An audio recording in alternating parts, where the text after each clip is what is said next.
Hello, everyone, and welcome to the next episode of the JJSports podcast. I'm Josh. I'm Joey. Joey, let's get right into it. We had a massive trade that occurred after our last episode last week. And for those of you who don't know what it is, I don't know if any of you guys know who James Harden is, but this is the second time that he has been traded. And it's to a team that I don't know how you feel about this, Joey, since they're a rival of the Knicks, but he's been traded to the Brooklyn Nets. Oh my gosh. Like, I knew he wanted to leave Houston, but I didn't think it would be here of all places. What do you think, Joey? Okay, I'm just trying to pull this up. Yeah, so if you told me this a year ago, I would have been like super scared because I would have thought this is the team to beat and stuff like that. Now, actually, it's tough because they didn't have Kevin Durant then. So, but I think this is a blockbuster trade. Okay, because look at what we got here. And They three said teams also, not just Rockets and Nets, just to keep that in mind. saying all teams. All teams involved. Fine, monster trade, all teams involved. Because think about it, right? The Cavs have a center in Jared Allen, right? And right, and then you got Karis. You get all these picks sent to Houston, but then you switch Karis LeVert to Indiana for Victor Oladipo. So now Indiana gets a more cost-effective player than Oladipo, right? They don't have to pay as much, and Houston gets Oladipo. So that's crazy. And then you put in the picks, and it's even more nuts. 3 first-round picks and 4 first-round pick swaps. So that's like 7 picks, basically, that they don't have control over the Nets. Like, that is insane. That's insane. It's crazy. It really is.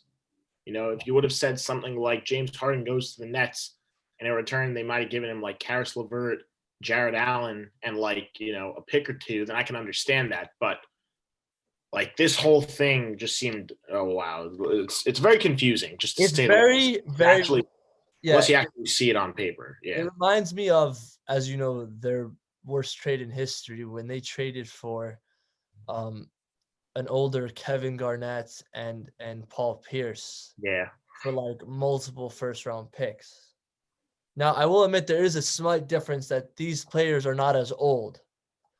However, I'm not going to lie to you. This seems like a way too many picks for this type of player because yes, it's James Harden, but I don't know if you've seen pictures of James Harden or plays of James Harden. He got bigger. He's a very selfish player from what I understand. He's a ball hog. I don't want to say ball hog. I feel like that's a little mean, but like he's not exactly he draws most of his points by doing it himself. Exactly. He's not the biggest team player per se. He thrives with the ball in his hand more than not. Yeah. So, but like, maybe a little too much. You know what I mean? Like, and this is the thing. I really believe that this kind of trade means one thing. They got to win this year or maybe next year, like 2-3 years now. Like not, it's a failure. Like if they do not win, not get there, not win a game in the finals, win. If they do not win, this is a failure, 100%, because you do not put in all these chips for an appearance in the finals. You just don't. Yeah. You know what this kind of feels like when the Yankees traded for Giancarlo Stanton and, you know, took on the rest of his contract, because who knows? Like, I don't know what Harden's contract situation is. Is he a free agent after this year? Like, I would assume that's 3 years. 3 years. 3 years. Okay. So, I mean, Stanton obviously had a lot more time left on his contract at the time when you're comparing the two, at least. But it's a little different because Stanton does not affect other players. Right. That's true. They basically ruined their future in terms of picks by this trade. I don't want to say ruined, for all we know. Like, they might end up with some of the craziest steals ever, but they don't exactly have the best future looking at it now. I'm just saying that I read a graphic that for the next 15 years, the Brooklyn Nets will not 15 years, from 2014 to 2027, the Brooklyn Nets will not have control of their first round pick. And that is actually really, really sad that they will not have a choice on whether or not they want to draft somebody like at a good spot, because they will never get that good spot. And if they are bad, they won't have control over it. Houston will. So props to the GM for fleecing them, technically. I mean, what really bothers me is that like I mean, why props to Brooklyn though. At least they still brought in James Harden. Like, right. But what I maybe think who knows? Maybe they will pull it off. But I'm not the one thing that's bothering me is the only way this works is if one of two things happens. Is if another person on that team that likes the ball, Kyrie Irving, is willing to share. But I don't think period. I don't think he will, right? And that's I mean, he hasn't even been playing so often. Exactly. That's even if he shows up. So if he shows up, they have a big two, and it's looking good. But that makes it no different than they were before. I mean, a little bit different because James Harden's a better overall player, but not that much different. It's not a big three if there's only two people there. And then the second thing is, if he does come back, I feel like they won't be able to share the ball. So the only way it works is if they have some kind of like one of them comes off the bench type of thing. Yeah. Like how they did with Westbrook a lot last year. I don't know if they'd be willing to do that because I feel like they want that marketing of a starting lineup and stuff. But I looked at their starting lineup and it looks pretty impressive. But then you look at like their center and it's Jeff Green. And I'm like, I don't know about that. Yeah. Jared Allen is more of a force. Like they gave up their best defender. Like you realize, they got a lot of great scoring, but they have no defense. Like Durant could try, but he can't play all these games. He's coming off an injury. He'll get exhausted. Like he needs someone else to play defense. Who's going to play defense? I don't get it. I feel like they'd be better off if they did what Houston did with Indiana and they just traded Karis LeVert for Victor Oladipo. I feel like that would have put him in a much more strong position because they have to give up so much less. They wouldn't be screwed with their draft picks. They wouldn't be screwed with their draft picks. They get Oladipo, who I know can share the ball. Like not so much in Indiana because who's he gonna like? It's not he's the best player, but like he'd be willing to share the ball. I feel like he seems like that kind of guy. He is not like when he was in OKC, he shared the ball with Russ all the time. So like I don't know why not. I don't know why. Yeah, I feel like that's what they should have done. But like they gave up so much stuff. So they got to win this year, next year. They got to win. Otherwise, it's a failure. But I think we're done talking about that. Yeah. Yeah, there's not much more to be said. Let's move on to the next thing, Joey. This occurred over yesterday, and we're filming this on a Monday.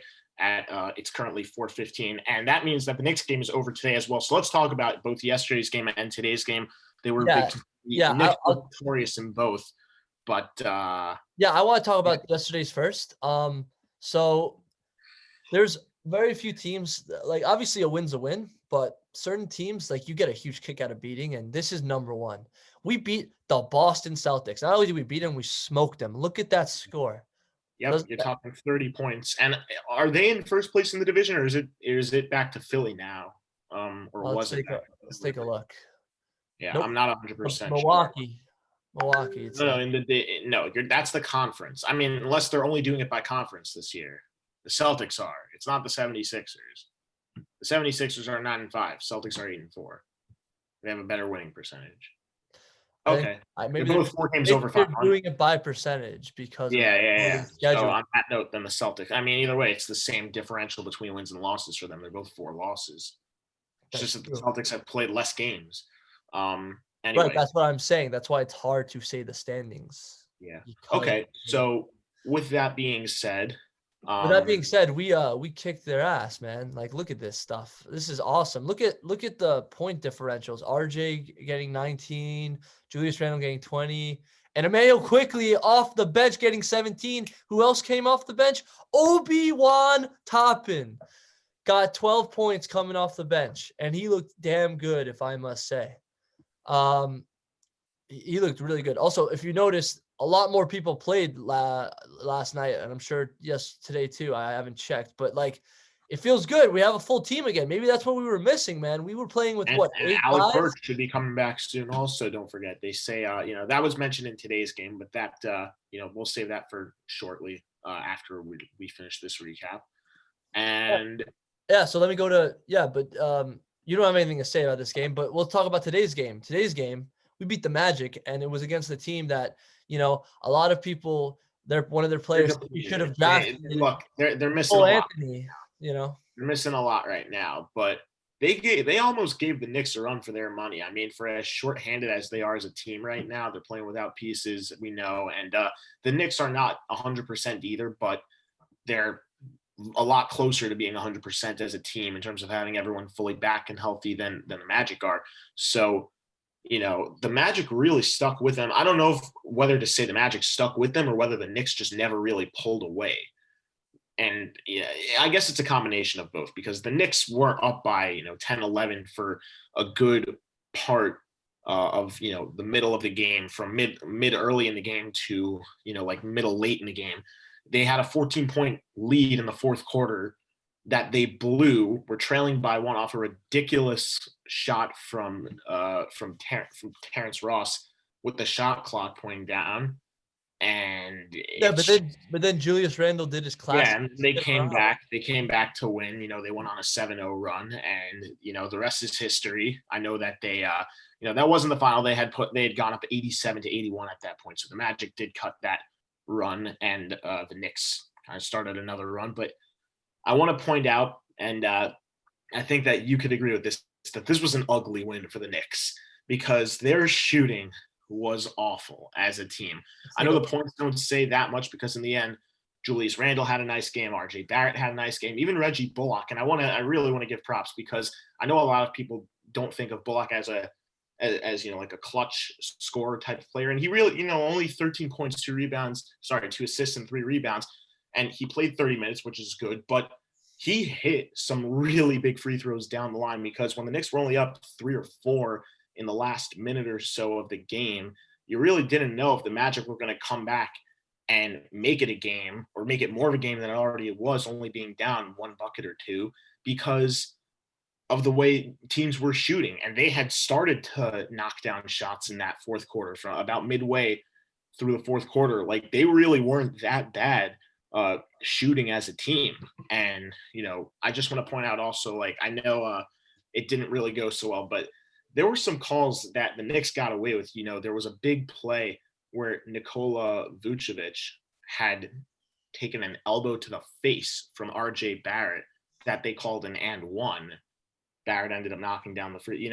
That's just, they got away with some calls. If you have one of those calls go back in the Magic's favor, who knows? Like, maybe the Knicks don't come out. I know it's over, but not a pleasant win for the Knicks. A win is a win. Mike Breen was talking about on the broadcast. A win is a win. A win is you take it any way you can get it. But, Tom Thibodeau, I'm sure, is not happy with this performance despite the win. And they're going on a tough road trip. They're going out west, and it starts with the Warriors. It's Stephen Curry, who's not leading. I think he's 3rd or 4th overall scoring in the NBA. I don't know. But there's some good basketball teams that are going to have to go and play out west on another road trip coming up. And the last time they were on a road trip, they were not talking about they were in Boston the other day and against Cleveland. But, a couple, I think it was a week and a half, 2 weeks ago, they had a pretty successful road trip. Look, no one likes Indiana and knocking off Cleveland there when they were starting to get hot, and knocking off the Hawks. So, we'll see. And yeah, that's really all it is. Okay, so I think that's all. It was an ugly win, and they'll take it. That's it. Okay, yeah. So I think that's it for basketball. Right? Yeah. Okay, so let's get into baseball. Not much happened, but two signings that made me happy did. So I'm gonna get into that. The Yankees had signed DJ LeMahieu back for a 6-year, $90 million contract. Josh, anything to say? Yeah, he got robbed flat out. I think that I know that he wanted a big city like New York, and I don't think he's wrong to stay there. He feels about as comfortable as possible trying to win a title there. On paper, their team is loaded. They've got Judge, they've got Stanton, they've got Sanchez, who should have a comeback year. You can't really go much lower than he did this past year. You've got Gleyber Torres breaking out. You got Luke Voigt. You got Urshela, who's starting to shine. And you've still got some decent veteran leadership in Brett Gardner. And on the mound, you have guys, obviously Severino should be coming back. Garrett Cole, who's just signed that massive contract, prior to this past season. And I know that that James Paxton and Masahiro Tanaka are free agents. Both of them are likely not to return, but still a very good team. I think where they fall short, though, aside from starting pitching, which is obviously the big thing, but you'll get to that, I know, and is really their management. Aaron Boone is just not a manager. I think that's going to take this team to the next level. I think he has to go if they want to be a lot more successful. But LeMahieu was probably the biggest piece of that offense last year. I know Aaron Judge was very good when he played, but the key being when he played, because he missed a good amount of games. And LeMahieu was, on the COVID list at the beginning of the year, but whenever he played, again, amazing. I think he was another top, if I remember correctly, a top 3 finalist for the MVP award again. Yep, it says right there, finished third in the MVP. Finished third. Okay, yeah. So there you have it. And again, he's proving that he can, play. A lot of people are saying, oh, he left Coors, he's not going to be as good. Well, he's elevated his game. So props to him for that. But I think he got robbed. And I think that he probably would have been better off going to either Toronto or Los Angeles for 2 reasons. One, like, I can understand like in terms of where he's going to be playing. If he plays for Toronto, they're upstate in New York and Buffalo, and there's probably not going to be any fans up there. If there are, it's not going to be a massive crowd. And he'll be playing against his teams, that he used to play against as the Yankees, because they're in the same division. He'll be playing against those teams quite a bit. But I just don't think he wants that location. It's not as big of a city. The spotlight's not as bright over there. And I think that based on the way he's played the last few years, that he wants that type of attention, which I can understand for not wanting to go to Toronto. The pricing was pretty decent, though. I think he wanted, I don't remember what he wanted. Sorry, like what he wanted was obvious. He wanted close to what JD Martinez got, like 3 years, 110 million. That wasn't going to get. He got 90 million out of the Yankees, and I think Toronto was offering him 4 years at like 78 million, which isn't terrible. It was right around like 20 million a year, which is what he wanted once he found out he wasn't going to get that JD Martinez type deal. And the second offer, I think, was from the Dodgers at 2 years for 40 million or something like that, or 4 years for 60 million. Was one of those. I think it was 4 years for 60 million. And that's the same price he's getting, like that he took from the Yankees. He's just playing for more years. I think he would have been better off taking the Dodgers deal, because the Dodgers, I think, are the better team. I think we could both agree on that, coming off a World Series title. And then adding DJ LeMahieu, that's we thought Mookie Betts was the icing on the cake. That would really be the icing on the cake if Mookie Betts wasn't. I'm happy for him, and I'm not happy for him because, I'm glad he got the money he wanted. He's also going to be playing a couple more years than he would have liked to for that contract. And I don't think he's signing another contract after this year, no matter how well he plays. So he might be ending his career after this contract. A couple of misconceptions on what you said.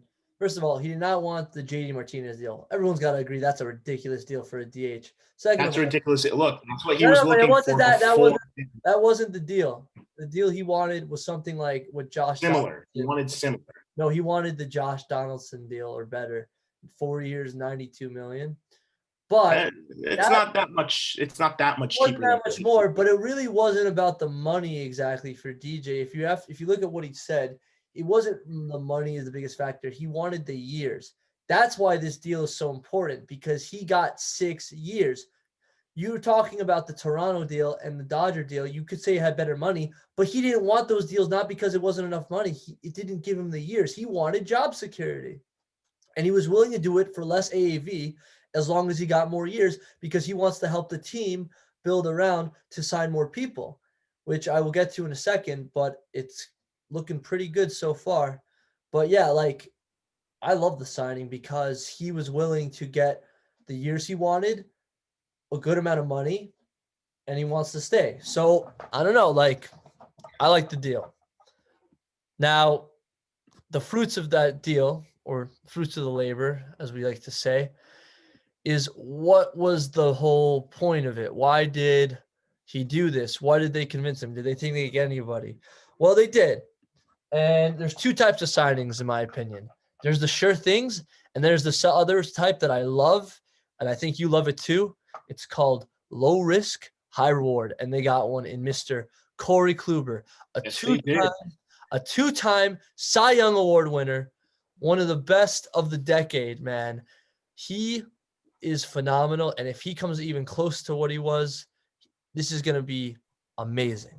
You have anything to say on it? Because I love this. I know I just said yes, they did get a low risk, high reward player, but I'm gonna change that actually. I'm gonna say it was more of a high risk, high reward, because I know that if you're, it's not a very big price. It's not really a big price at all for a guy like Corey Kluber. When you hear literally nothing. When you hear that name on paper, but taking into account that over the last 2.5, 3 years, he really hasn't pitched, that's where the high risk comes in. Because in 2 straight seasons, he's been injured. And towards the end also of 2018, he battled through injuries. So I want to say it's a high risk, high reward. Now, how likely is he gets injured a 4th year in a row or 3rd year in a row? Like 2.5, 3 years we're bordering if you include this year. It's probably not likely. But at the same time, who knows? It wouldn't shock me if he did get injured, just because it's been a reoccurring thing. It's not like it's been a surprise, really, that this guy's become injury prone because of his last couple of years. So if he can stay healthy, then it's great.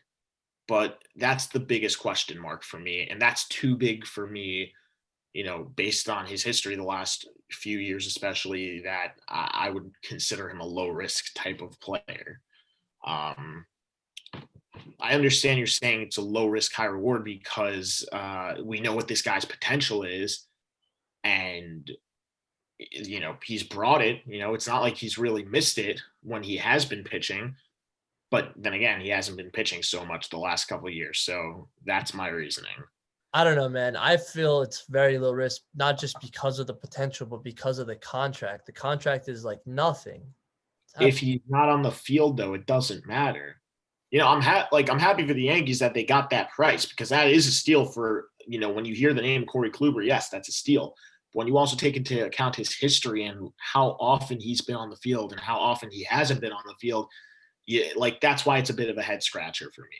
I mean, I know many teams were interested in him, No, I know. And, I know like the Blue Jays and the Braves, Mets, they were all if he would have been signed to the Mets, I would have had the same thing, though. Like, I wouldn't have been ecstatic and I wouldn't have been upset about it. That's just it is what it is. There's nothing to do about it. I mean, I'm ecstatic. It's not like he came in the team injured.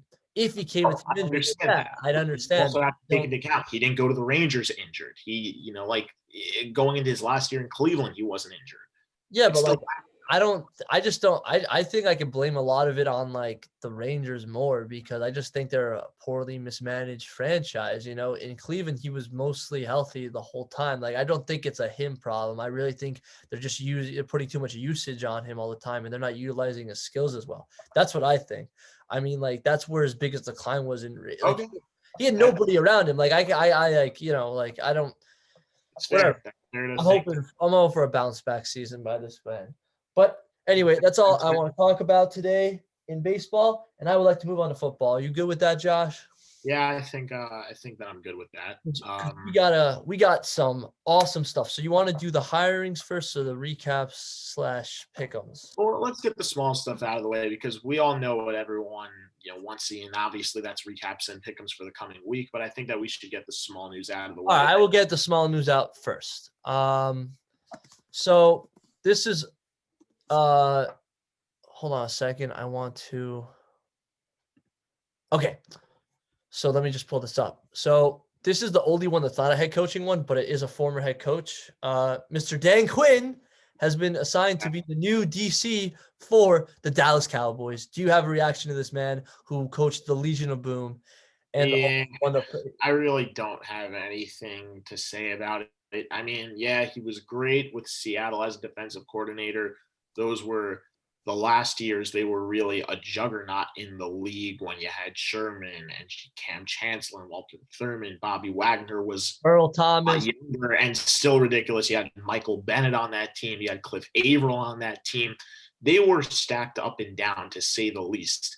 And then the offense, I mean, I know he's not related, but, with Marshawn Lynch, in his last couple great years, and Wilson emerging when he was a lot younger, Golden Tate in his prime, Doug Baldwin when he was, starting to hit the top, and Zach Miller before the drastic injury, obviously. So we know, he's been around winning teams. And if not even Seattle, then, I mean, he took the Falcons to the Super Bowl. They choked massively against the Patriots, but, he still got there. He got them to the playoffs the next year where they got to the divisional round and lost to the Eagles. And then after that, he's kind of gone downhill. And last year was not really that great as the Falcons head coach.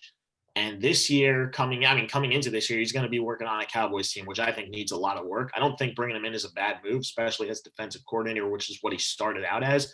But at the same time, I don't think the Cowboys are a threat. I don't care who they have coaching right now. I think that they failed miserably. Bringing in Mike McCarthy was supposed to make them skyrocket. Now, obviously, Dak Prescott getting hurt really hurt them because he was playing really well. And they weren't doing so bad without him. I think they were, 2-3, something like that. And, yeah, but we can all agree the offense wasn't the problem. It was the defense. And Mike McCarthy, I mean, he's a defensive-oriented coach because, when you have a guy like Aaron Rodgers, you're not, who he coached for multiple years prior in Green Bay, you never really had to worry about defense. You don't need to worry about him of all people, that he needs, the extra mentoring and the extra attention on the coaching side. It's definitely more on the defense. And he didn't. That's what the Packers team was carried off of. And you bring him into Dallas. And I mean, theoretically, they weren't so far away from making the playoffs. If they would have beaten the Giants, they still would have had a shot, but they didn't. Well, when we know about what happened in the other game, they didn't have a shot. Hindsight. Because we know. Well, right. I'm saying, had we known that wasn't going to happen, if we, before coming into it, because we didn't know. But we know they weren't going to make it because, Because of, okay. Well, we don't go back on that right now. Okay, I'm just pointing that out. But yeah, okay. Again, it's not going to hurt the Cowboys, but I'm not ecstatic about this if I'm a Cowboys fan. And I'm not scared of the Cowboys because I'm a Giants fan now. It's obviously not. Especially defense was what you mentioned. Defense was more of the problem for the Cowboys this past year. Dan Quinn has worked with some of the best in the game as a defensive coordinator and around better coaching. Mike McCarthy's not a bad head coach. I know I just spoke about how it wasn't a great job, but you take a look, he's also coming into a new system with new coaches. And Dak got injured, and right, Dak got it. They weren't playing terrible under him.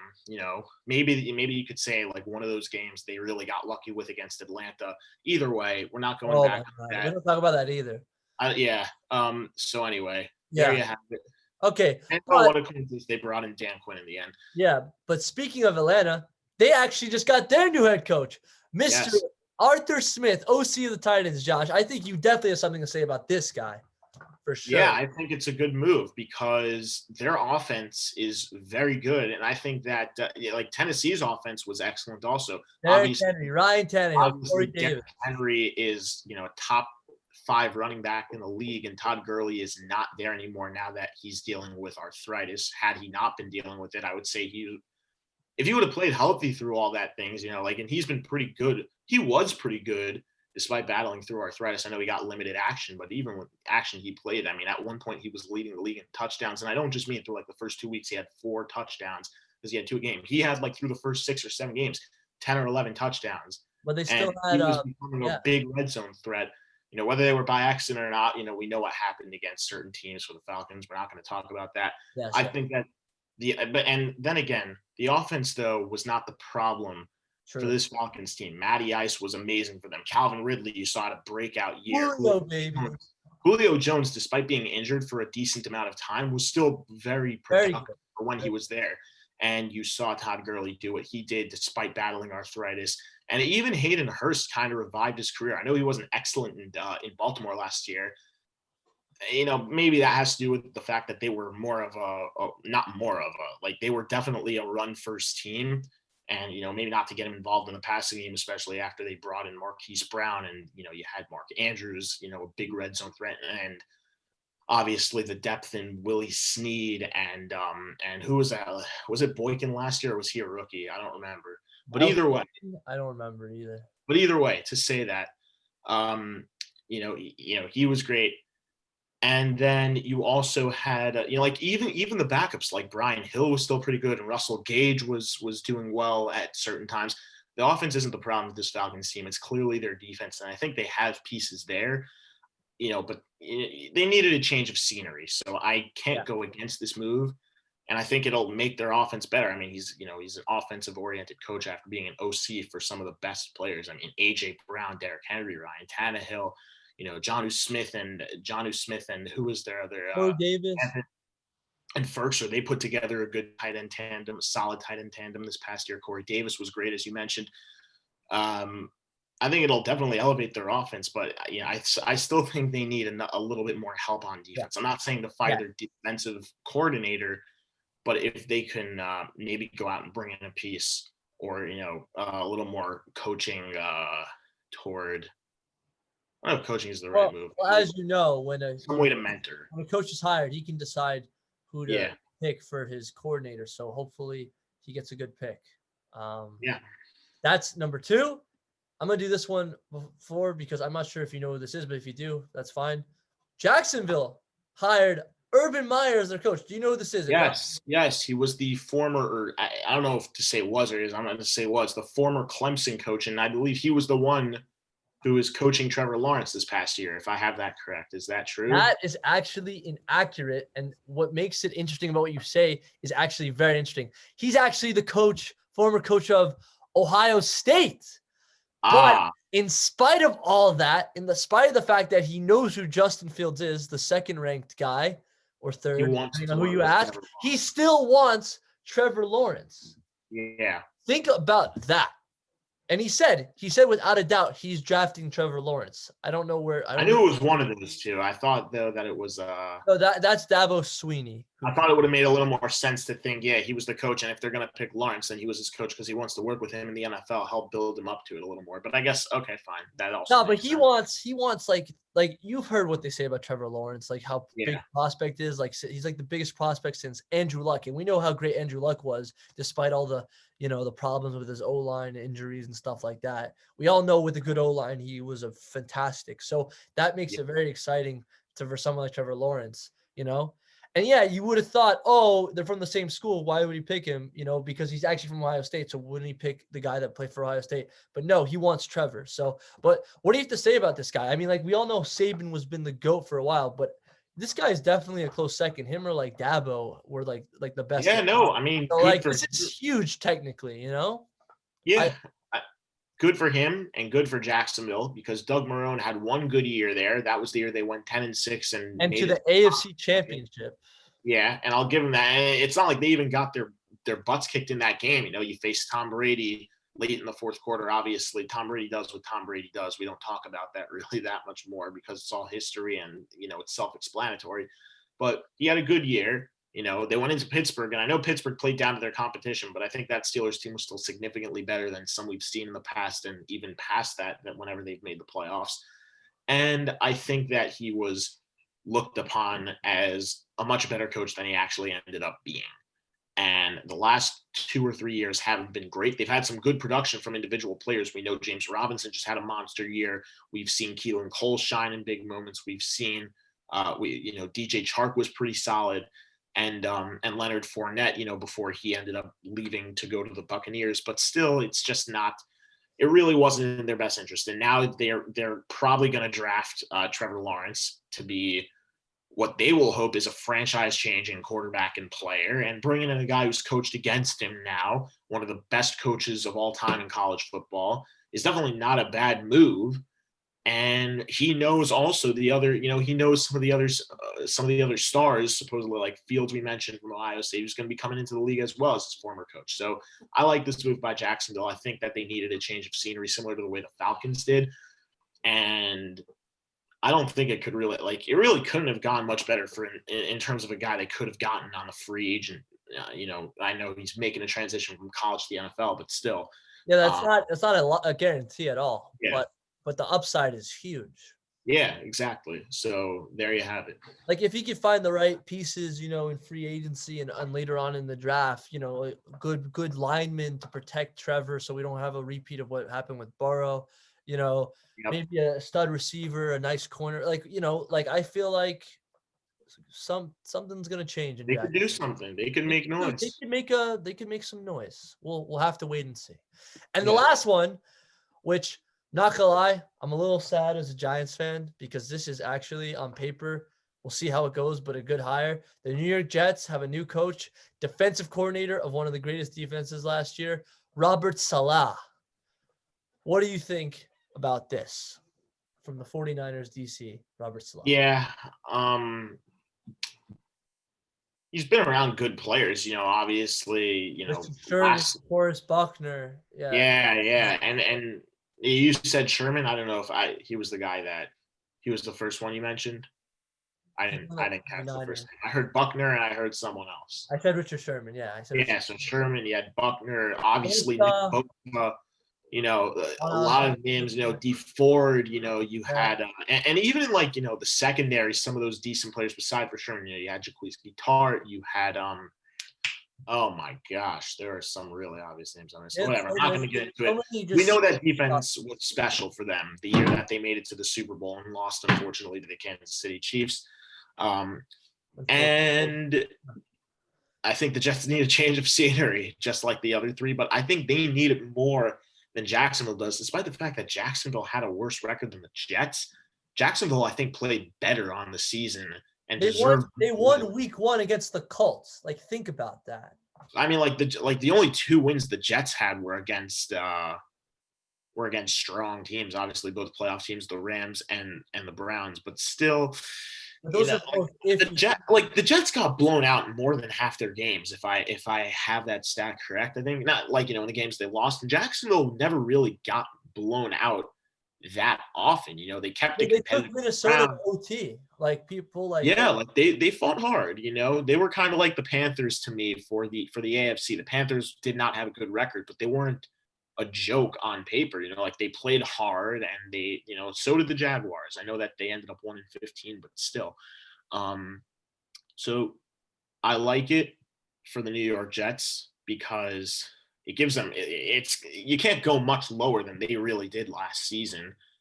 And bringing in a guy, look, defense, I think, has to be the thing they work on first, because that offense isn't so terrible. I mean, Denzel Mims has some bright side to him. And obviously Mekhi Becton had a good year blocking on the O-line. And Frank Gore, I know he's not going to be playing for them, but he had a good year for them despite his age.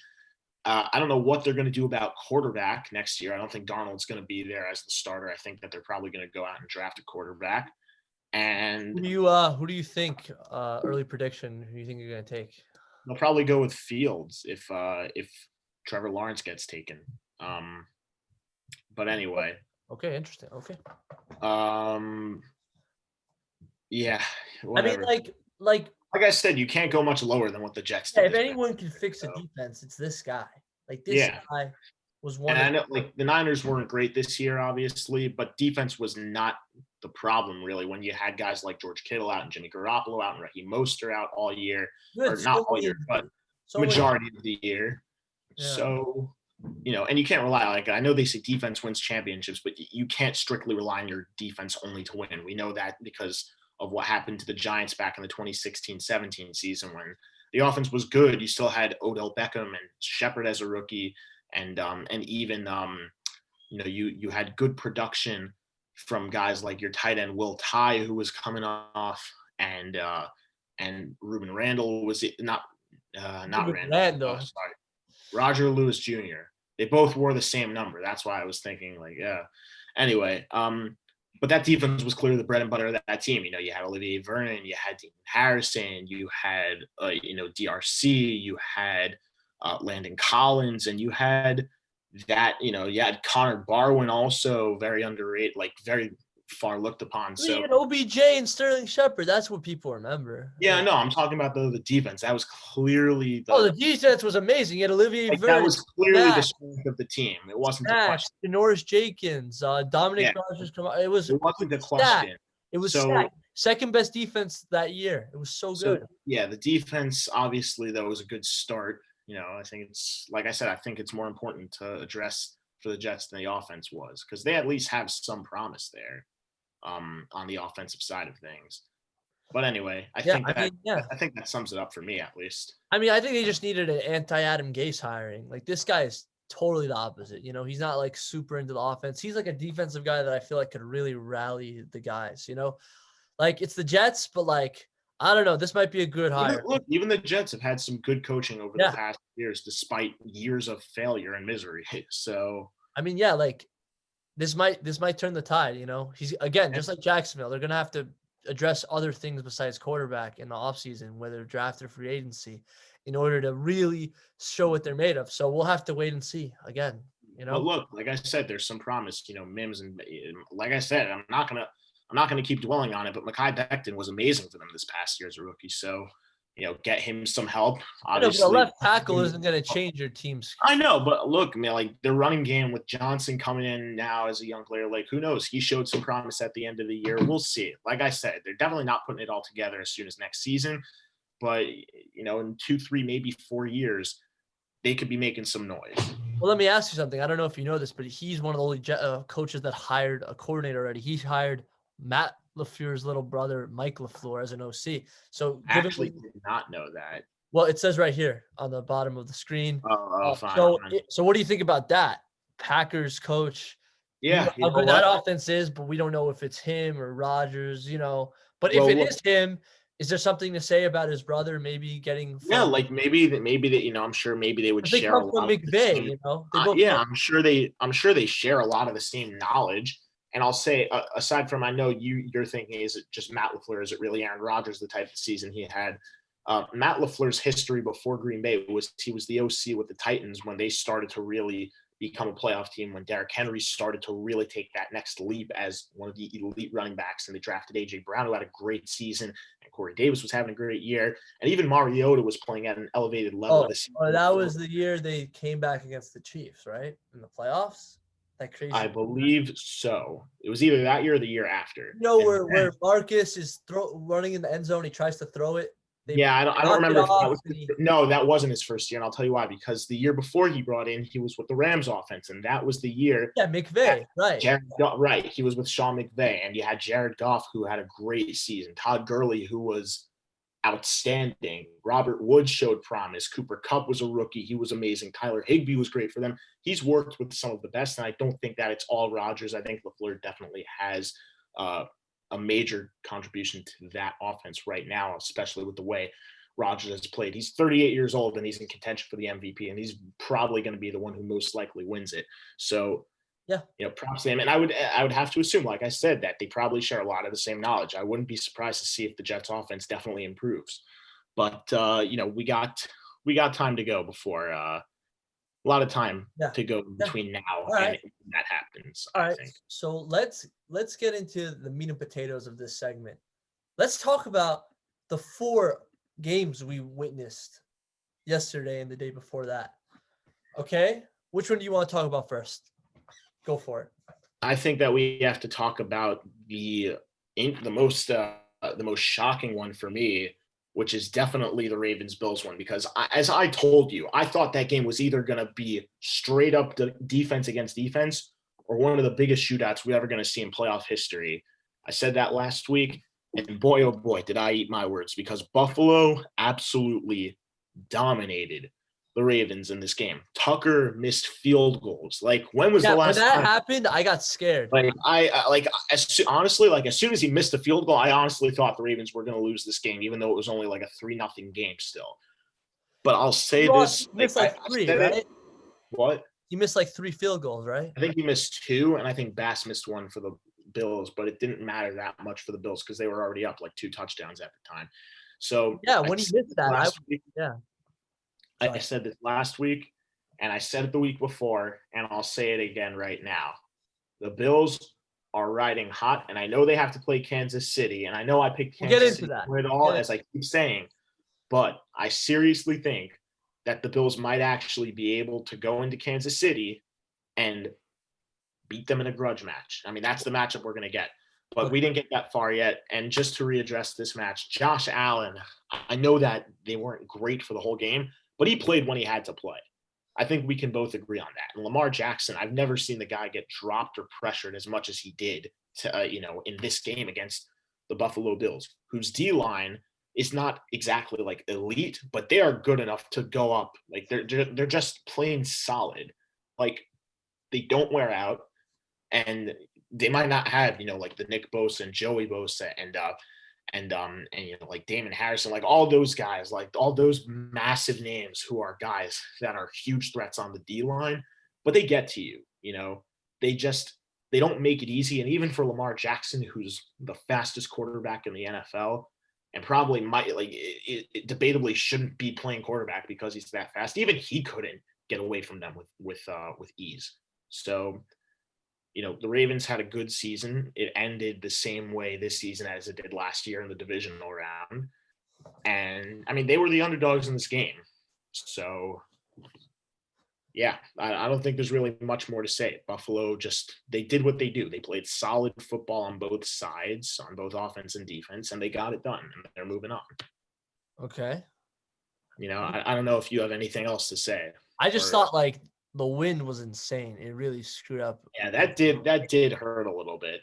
But I don't think it did anything like really that crazy. Obviously, like 2 field goals, who knows what would have happened if the Ravens could have knocked those both through. They make it a game, maybe momentum shifts in their favor, but still, yeah, like I said, I thought it was going to be a shootout, but I thought Buffalo was going to win this game. And I was wrong about the shootout aspect. Like, believe me, I'll be the first to admit that. Yeah, I thought it was going to be close.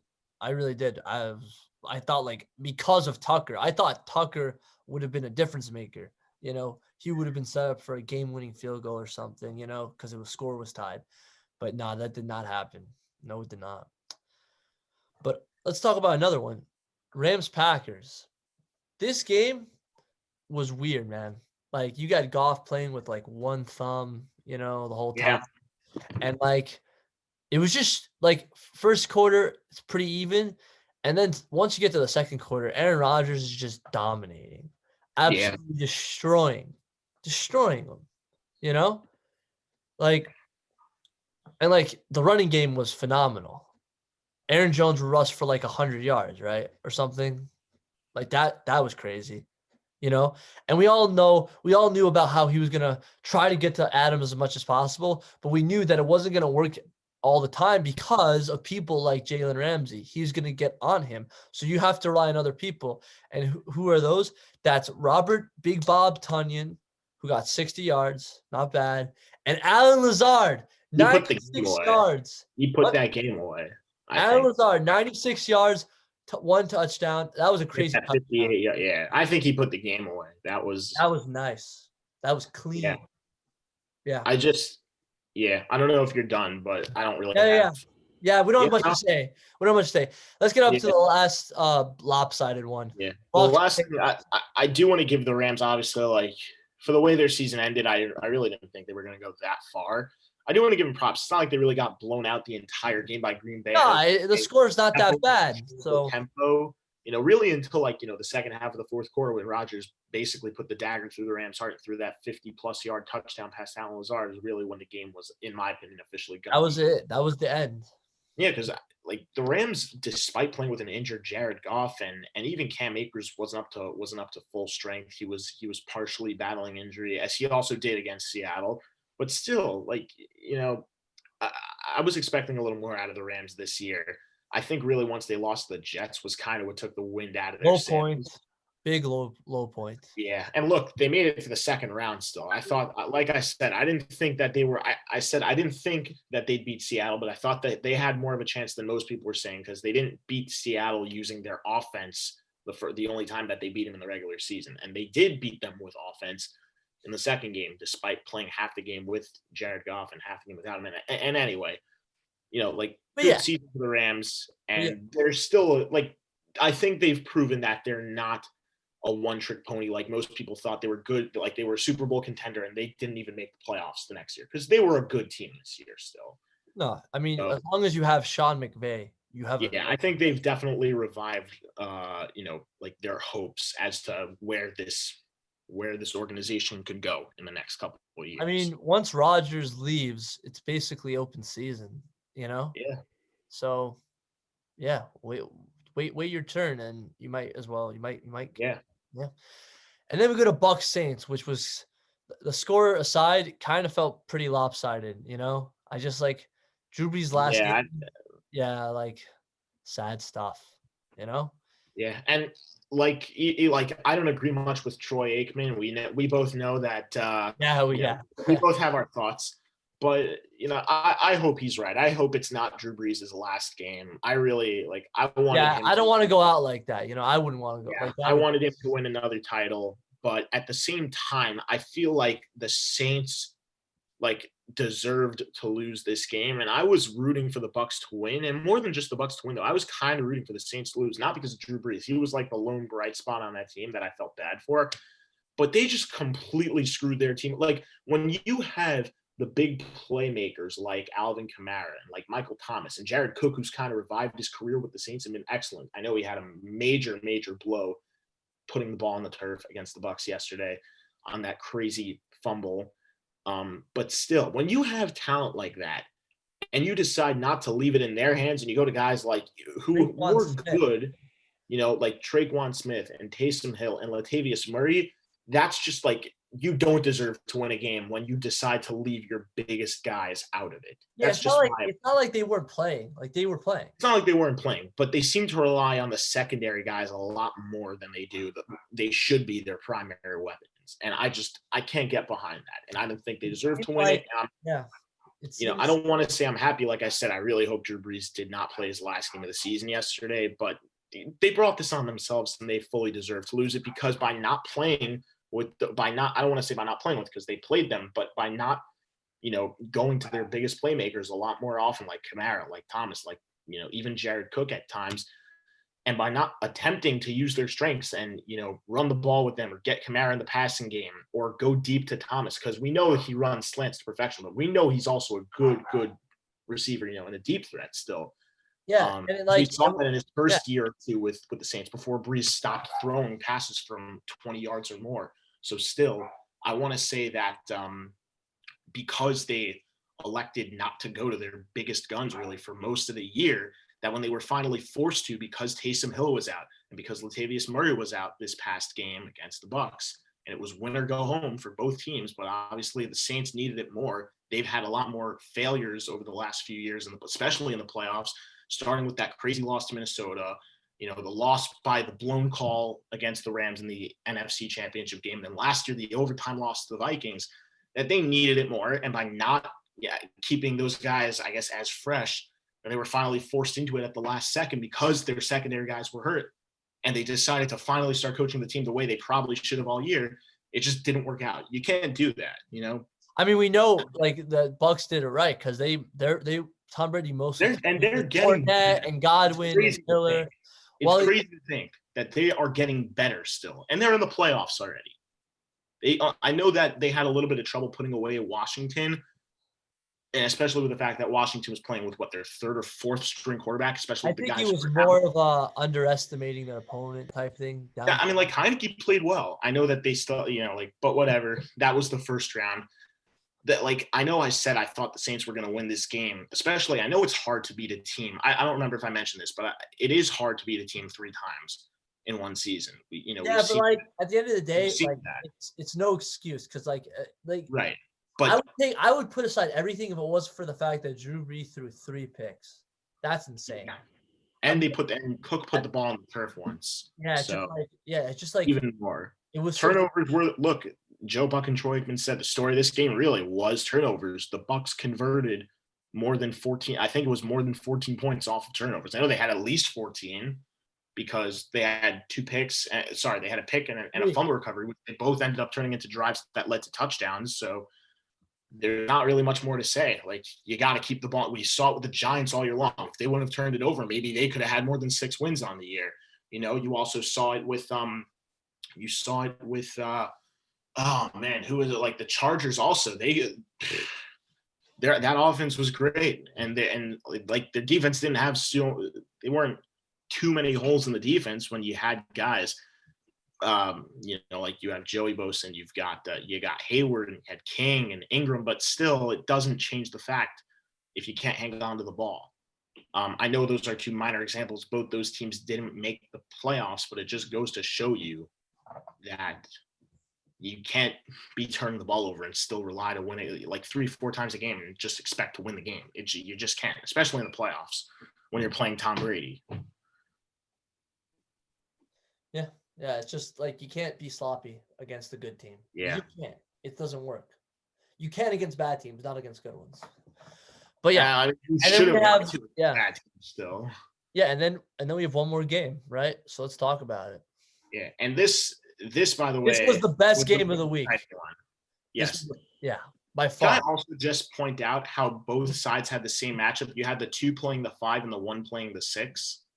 I don't know if yeah, I don't think you would have called that. I think you would have thought it would be that was a little a unexpected. 2 versus Like for 3. certain matchups, I mean, like, look, like I said, I did predict the Ravens to beat the Titans, and I predicted the Browns to beat the Steelers. I don't remember if I made that clear, but either way, you picked the Rams to beat the Seahawks, and you knew that the Bucs were going to beat this. Well, we knew the Bucs were going to beat Washington. But We did knew you think that the Rams were going to beat the Seahawks? lose the Saints. I didn't 100% say the Rams were. Like I said, I would take the 'Cause Seahawks. that was the biggest upset. I picked the Seahawks to win, but I didn't say the Rams were totally out of it. That's what I said. But Goff was out. He wasn't playing. So I don't know. But if you remember what I said earlier today and in that last episode, I said, I'm not counting the Rams out just yet because they didn't need offense to beat the Seahawks the first time they beat them. That's true. The Seahawks couldn't put offense on the board, so it didn't matter. Anyway, let's get into the best game of the week. Yeah. 1 versus 6, Kansas City versus the Cleveland freaking Browns. What a game this was. Wow. Now, I'm not going to lie to you. When Mr. Mahomes went out, I got very scared. I thought they were going to win the game. But then all of a sudden, straight up, like I said straight up, the Browns are winning this game, even though they were still down like a good amount of points. I said there's no way the Chiefs are winning this game with a cold Taylor Heineke in the situations Mahomes thrives in, that he has almost no experience. Taylor Heineke? I meant Chad Henne. Sorry. Yeah, oh my gosh, I really messed that up. My bad. But either way, and Henne's never been on a playoff team before. Oh no. That playing for Jacksonville when they were absolutely trash. And I'm like not talking about this year. I'm talking about way before the era when Leonard Fournette came in and Marquise Lee. Before Bortles. Doug Marrone was the coach, when they were absolute garbage. Before Blake Bortles actually showed the promise. They were absolute garbage when he was that quarterback. And he was the backup quarterback, if I even remember that correctly. Yeah, and you also played for Miami. He was like, and like Miami wasn't great with him either. So I just want to point out that even though I predicted the Chiefs to lose, and I'm sorry for, like Chad Henne, if you ever see this, that I threw you under the bus because you proved me wrong. You shut me up.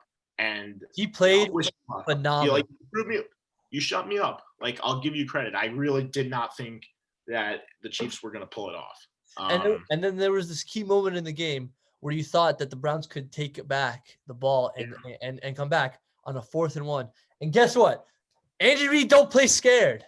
Yeah. He goes for it with Chad Henne, mind you, and they make that stuff. They ice the game. It's it. And I love that. And it's also not the first time. Like, I know that I don't know if you remember this, Joey, but against the Saints, I don't remember what week it was. It was late in the year when the Chiefs were playing the Saints, though, and I think it was in New Orleans.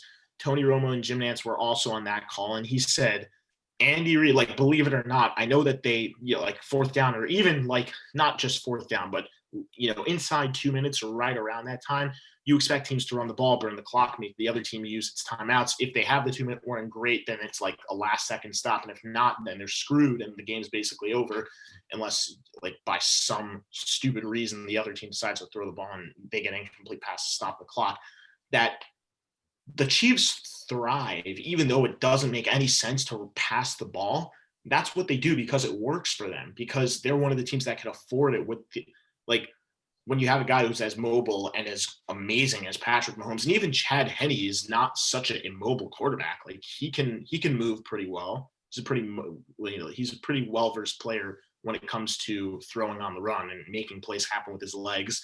And especially when you have the fastest player in the league, Tyreek Hill, just run a short route like that's all it takes. He's not a super tall guy, so you're not trying to play him up, like you're not playing him up high, Tyreek Hill had a phenomenal game. It makes him harder to defend. So, and he's like, aside from being fast, like in terms of sheer breakaway speed, he's also quick as lightning. So you have that going too. Like, there's a reason they call him the cheetah. There's no, there's not really much to do.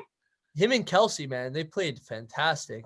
110 yards for Hill, 109 Kelsey with a touchdown, I might add. So it was awesome. I respect the fact also, I don't know if you were going to mention this, but I respect the fact that they didn't go run heavy once Henny was in the game. They still continued to throw the ball. Yeah, I mean, they only had Darrell Williams eclipse like 80 yards. That's it. Like, no one else had crazy running. Yeah, and Dell caught more passes, I think, than he had rushing yards. So, not passing. Like, I think he had more receiving yards than he had rushing yards. But either way. Who? Le'Veon Bell. Actually, no, you're wrong. He has 0 receiving yards, it says. He had no receiving yards. No receptions. So no receptions. Okay, that's that a mistake? Because I don't remember. I don't think he threw to him, I guess. Maybe I don't know. I could have sworn I saw him catch a pass here and there. Mahomes, on the other hand, had 3 carries, 14 yards, and a rushing touchdown. Yeah, he had that big. He slinged the ball almost out of the. He slinged it up into the upper deck of the stadium. I love that. He threw it to nobody. It was so funny. Like, it was just great. And the rest is history. The Chiefs are going to do something for the first time in a long time. I think it might be NFL history how they're going to host the AFC Championship for the 3rd straight year. And you might be wondering, well, what about the Patriots? Because they went to 8 or 9 straight years. Well, they were never always the top seed. They were always a top 2 seed, but there were occasions where they ran into the number 1. Obviously, when they played the Denver Broncos back in 2015, and when they once went into the Ravens. I believe it was twice they played them in both Super Bowls. Yeah, I think once was in New England, though. I thought. I don't know, but either way, but I'm just saying they played them twice. Yeah, and we saw them travel to Kansas City 3 years ago when Kansas City hosted the first of the 3. This is going to be their 3rd. And I really hope that we get a really good game. And that brings us to the final segment of this. Sorry, not the final segment. The final part of this segment, which is making our predictions. So let's do it. Games. So why don't you go first? I think you should go first, actually, because I just spent the last. Okay. Which one should I do first? Whichever you surprised me. Okay. I'm going to do Chiefs Bills. And let me tell you why. Usually, I'd pick the Chiefs in an instant, no matter how hot the Bills are. But Mahomes went out he might not be playing for a concussion protocol. But let me tell you this. This guy is a strong guy. He ain't going down.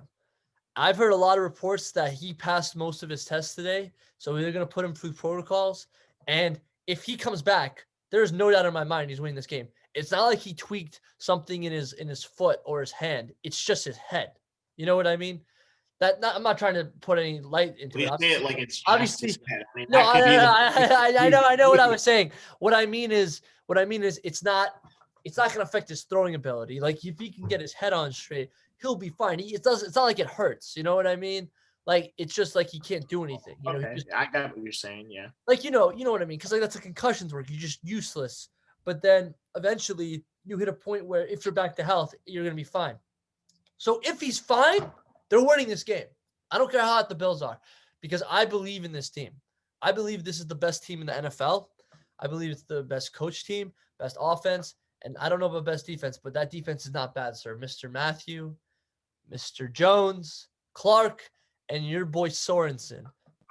Pretty good defense, if I have to say. So I'm picking the Chiefs if Mahomes is in. If Henny's in, I'm not as confident. But he did a hell of a job against the Browns. But it was against the Browns. So we'll have to see. But if Mahomes is in, I'm picking the Chiefs. Can I say that? Mahomes is in, I'm picking the Chiefs. Yeah, no, that's fair. And I'm not gonna change sides. We'll save the last for last on both sides here between me and you. I'm also gonna pick the Chiefs, but I just want to say that I almost want to pick the Bills, and the only reason I am picking the Chiefs is because of their experience. It's not because of Patrick Mahomes, because even if he comes back, I don't think he will be 100%. He Yeah, took but that. you still have Hill, you still have Kelsey. I know. And let me back it up even more though. More than just the experience of the Chiefs. And I know the Bills have been to the playoffs 2 of the last 3 or 4 years. And last year it ended, in a heartbreaking fashion with that crazy comeback, even though they were on the road, but still, like, they were deserving of winning that game until Deshaun Watson saved Bill O'Brien's ass from the fire again. I remember that. We don't talk about that anymore, but that's just to say, that they do have a little bit of experience. And Josh Allen had a breakout year. He blossomed into a top quarterback. He might be a top 5 quarterback already. He was definitely a top 5 quarterback in the NFL this past year, and Stephon Diggs, another amazing year. If that connection is working for the Bills, nothing can stop them. Not even Sorensen, not even Tyrann Mathieu, and not even the pass rush of Chris Jones and Frank Clark trying to get to Allen, because we know that dude is as mobile as about any quarterback in the game, with the exception of Kyler Murray and Lamar Jackson, maybe Russell Wilson also. But he's just as mobile as Rodgers. He's just as mobile as Patrick Mahomes. He's just as mobile as who's the guy? Oh my gosh, wow, I'm really screwing myself over here in terms of forgetting names. In terms of Ryan Tannehill, also, he was the last guy. And there's really not much to say that's bad about this Buffalo Bills team. And the final point that you said, I know the Bills were a great team. They went 13-3, and they beat some good teams. It's not like they just beat soft teams. No, definitely not. They beat the Steelers. So. They beat the Steelers, and even though they lost to Kansas City, and that was in Buffalo, I know this one's going to be an Arrowhead, obviously, but Buffalo fought him hard. And I'm not saying, I know that they made it a lot closer in the end, but even though they made it a lot closer in the end, they were never really out of that game, 100%. I think it's going to be they always very stuck with, I think, the best out of any team, minus the one loss they really had against the Raiders, because they wouldn't have lost to the Chargers had they kept that full squad out there. I'm saying it flat out because it's true. It would have happened. We all know it. And the Bills' last loss, I think it's now they've won including the playoffs, 7 or 8 in a row, maybe even 9 in a row. The last loss they had was on a Hail Mary, one of the biggest fluke type plays in the world. I know that you're talking about DeAndre Hopkins, who's arguably the best wide receiver in the NFL. Yeah, it wasn't the craziest thing because I know it's not the craziest thing. DeAndre Hopkins goes up. It was only double coverage. I'll give him that. And Murray could throw a really beautiful deep ball. We know that. And Hopkins is arguably the best receiver in the league. I'll give them that. But you also have to take into account that it's still a Hail Mary. No matter who. It's a risk. So it's a risk. They arguably could have been 14-2, and that's the same record as the Chiefs. I know that they didn't have to start if we're going to be realistic. I know that they did start Josh Allen, and they started their top guns against the Dolphins in that last week, but they didn't have to. They had already won the conference. They were already, we didn't know the Steelers were going to lose. If we knew that, then they still would have had the 2 seed, because they both would have been 12-4, even if the Bills would have lost.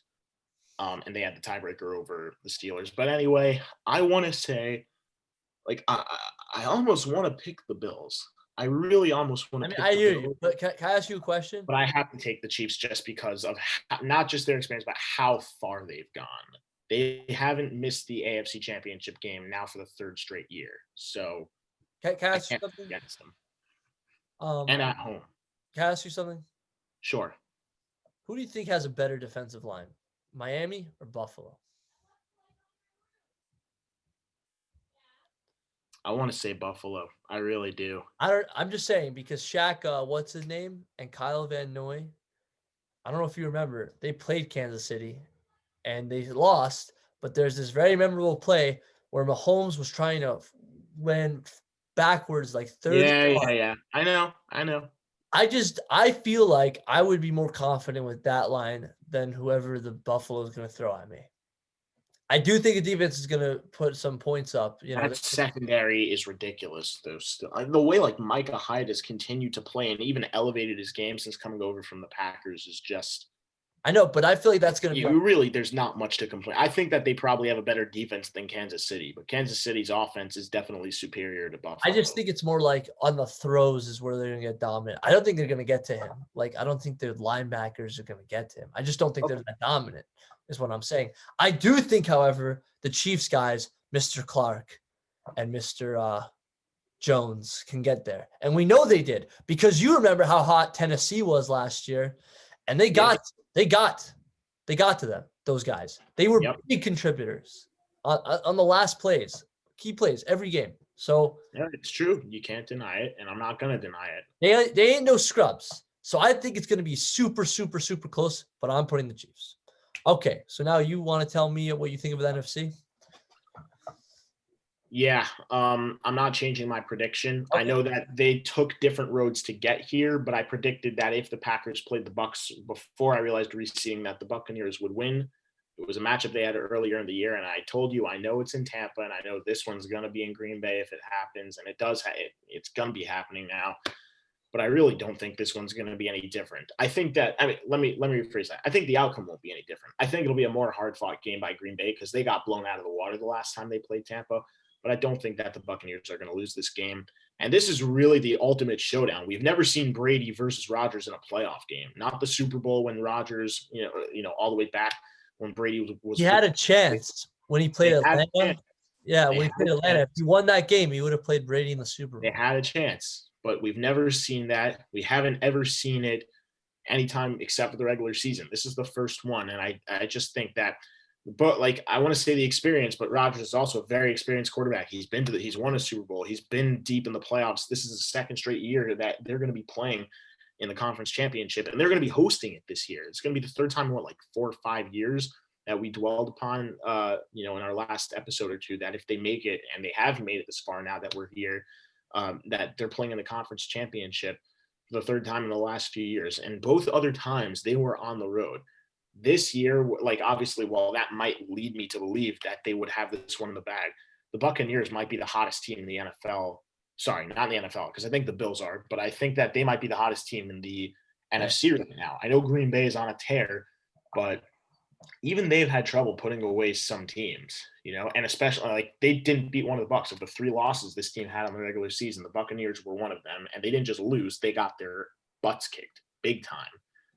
And it's not because it wasn't because their offense was just that much worse than the Bucs. The Bucs defense completely dismantled this Packers team. Devontae Adams did not have a good game.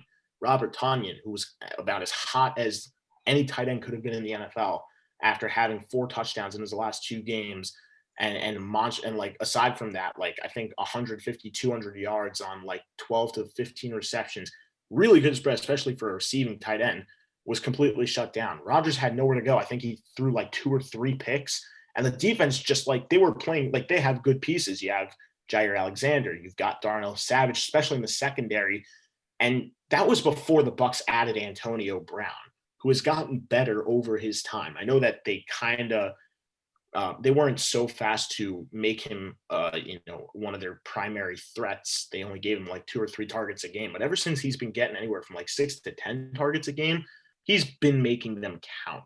And I think this is he wants to win a Super Bowl, I think, more than anyone on this team, because he's had the most chances aside from Brady from anyone on this team. So there you have it.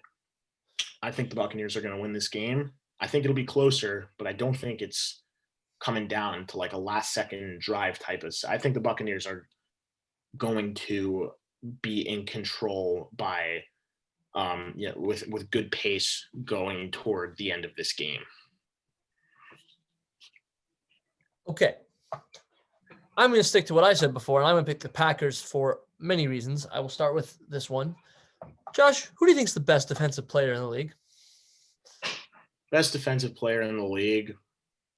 Well, it depends. I mean, every position. Best defensive end or lineman or whatever he plays in the league. I think it's a clear answer.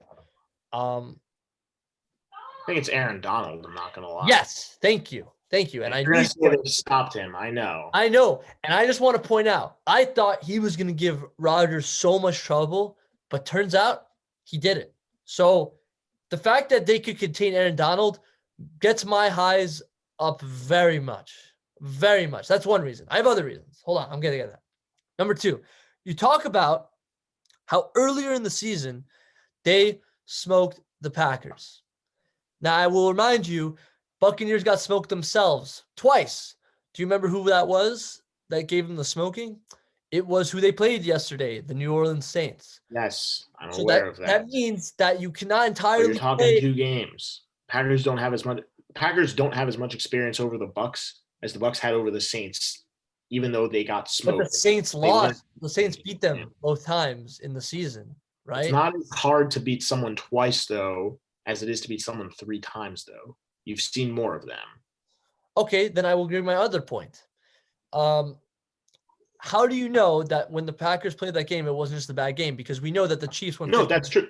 I'm 15-1 not saying I'll be Chiefs lost surprised to the if Raiders. the Packers win, because the way they've been playing also, they're a great team. Adams has been lethal. Rodgers has been lethal. Tanyan's been getting better as the season goes along. Aaron Jones, had a very strong finish to the year and is having a good postseason so far. I know he's only played 1 game, but he was good.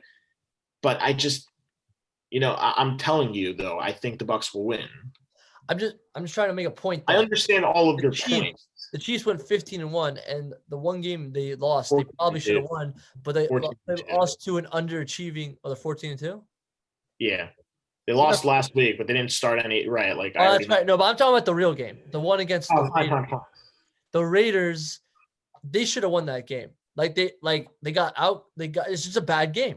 They had everybody, but they lost. It just happens. There are upsets in this league. So I'm willing to believe that was an upset, especially because I feel like Aaron Rodgers was playing down to their competition, because he thought, oh, it's Tom. You got old. All this team isn't working. Because weeks before that, they weren't doing so hot, the Buccaneers, So, he had no reason to think that they were going to blow him out. I mean, that was in week 7 or week 8. The Buccaneers were still 4-2, something like that. 4-3 maybe. Yeah, but they were losing games their own, they were losing. When they lost, it was bad. They didn't lose close.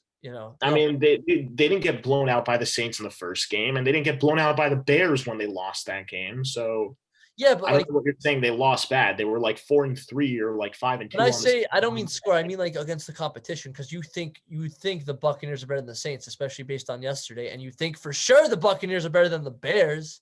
The Bears were actually somewhat hot at the time. Come on, man. We knew they were frauds. Come on. Don't defend the Bears. I mean, they also made I don't want to say this is the whole reason they lost, but Brady straight up forgot what down it was also. I don't think that if he knows it's 4th down, he takes the play the way he decided to go about that play. So what's to stop him from having another senior moment in this game? No, I'm just saying, all right. I don't. And the last point. You make good points. I'll give that. Wait, yeah, thank you. And the last point I have is that it's home field advantage. And it's not just a home field advantage. It's a home field advantage with actual fans. I heard they're actually going to have some fans at this game. And that actually makes a huge difference for a lot of people, I think. I think the fact that it will be Packers fans mostly. I don't think there'll be many Buccaneers fans that were going to be there due to the pandemic and stuff. So I think that's going to play into hugely. I mean, Packers got destroyed last year, but that I think was because they weren't at home. Obviously the team was better. Well, they also didn't have a run defense, if we're going to be real honest. That's true. But now they do. Now they have a much better defense. I think, it's not on par with the Buccaneers, but I think it really is just going to be offense. It's going to be battle of offenses. Yesterday, Brady did good, but he didn't target Brown a lot and not Evans that much either, So well, he doesn't have to, but he doesn't have to. You're right, but if you're not, Packers have their clear primary offensive receiving weapon in Devontae Adams, who is good for anywhere from 15 to 20 targets a game. About on average, something right. Like but that. they're gonna know that, so they're gonna have to cover him. So they're gonna have to rely on Tunyon and Lazard, and I thought that would be problematic yesterday, but guess what? It wasn't at all. Right. The way they proved it, yes, I'll give them that. But I think that's it. That's the only. Those are the reasons. Those are the reasons. I could be totally wrong, but we'll have to see. I got picks. Okay. Yeah, I don't think we have much more to say. We each pick whatever. Right, I'm just reiterating my point. I think we talked enough football. Let's move on to my favorite sport, hockey. So should I do the news or the game first? I think we got to go with the news first. Okay. So last time we spoke, I told you some pretty cool stuff about 2 new captains in the NHL. You recall this conversation? I do. Okay, good. So I just want to pull this up. Not only do we have one, not only do we have two, we have three new captains in the NHL. So wait, don't. I want to say. Well, let me ask you: Are one of them? Is one of them like a captain, or has one been promoted to just a letter? They're all captains. All straight up captains who wear the C on their jersey. I will show you. Okay. Take a look. I know three, but I'm asking if there's. Okay, whatever. We'll get into that part when we get to the games, but. So wait, let me show you. Give me a second. But so here, let me show you. Give me a second. I'm so sorry, guys. I'm having a little technical difficulties here. Hold on. Give me a second. I'm sorry. Well, before I show you who this is, I think this is somebody that we all yeah, give me a second. I'm sorry. It's hard to pull this off. Okay, here you go. I think all we need to do is talk of you if you're not able to pull it up. No, I'm pulling it up. As you can see, it's the Boston Bruins, and I want to show you their new captain. Yeah, well, the name in the search bar gives it away, but I mean, for anyone who didn't know, at least. No, but I want to show you this. Look, ask Marshy to come up and accept the captaincy. I don't know if you know who that is. Thank you. Really looking forward to taking this next step, but I think we all know who the real captain is. I don't know if it's you or not.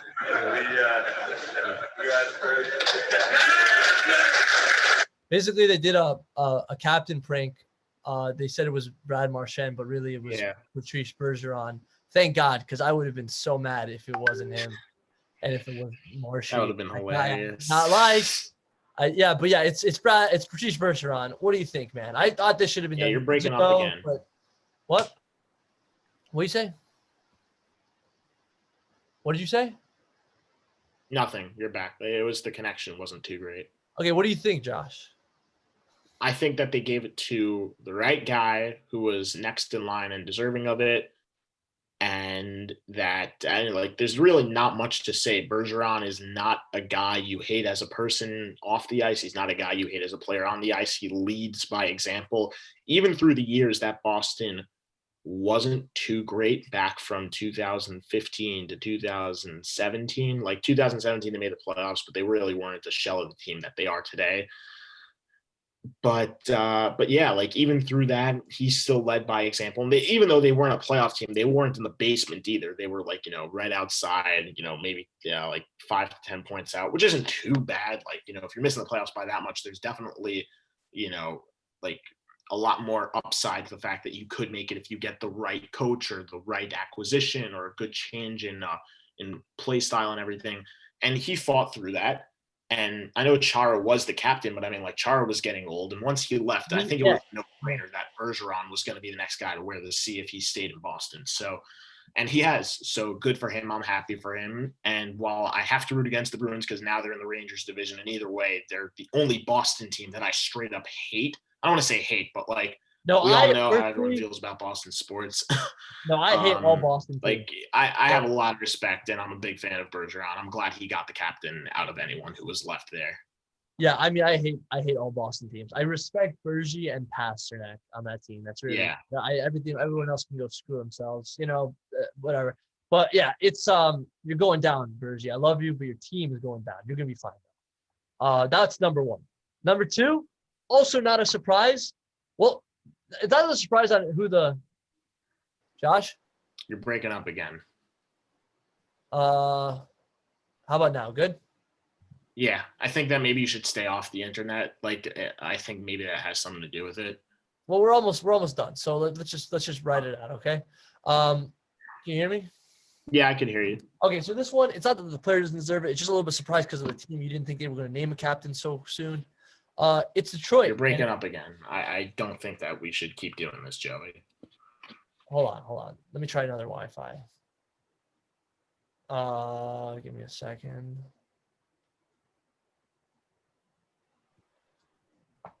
Okay, I got a new Wi-Fi. How's that? Better? I can hear you, but your picture's frozen. Okay, you just have to hear me. You don't have to look, okay? Good. Yeah, okay. Okay, so if you tell me if you see what I'm sharing you. You're breaking up again.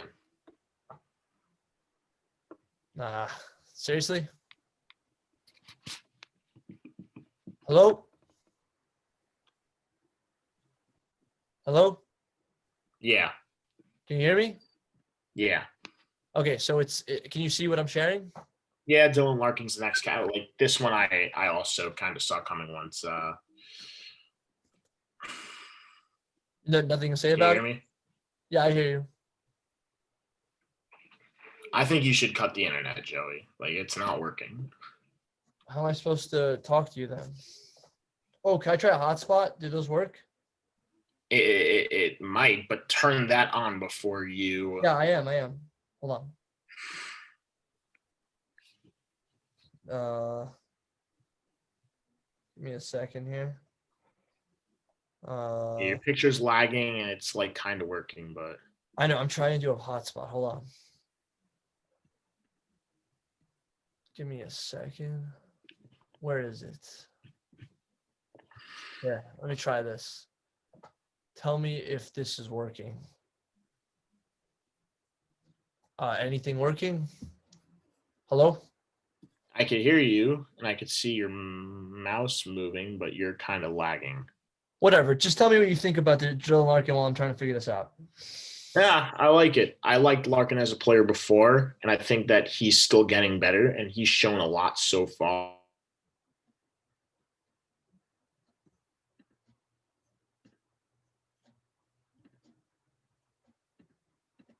Shoot.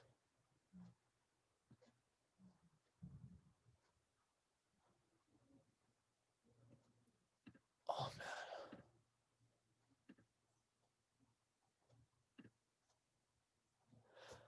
Oh, boy.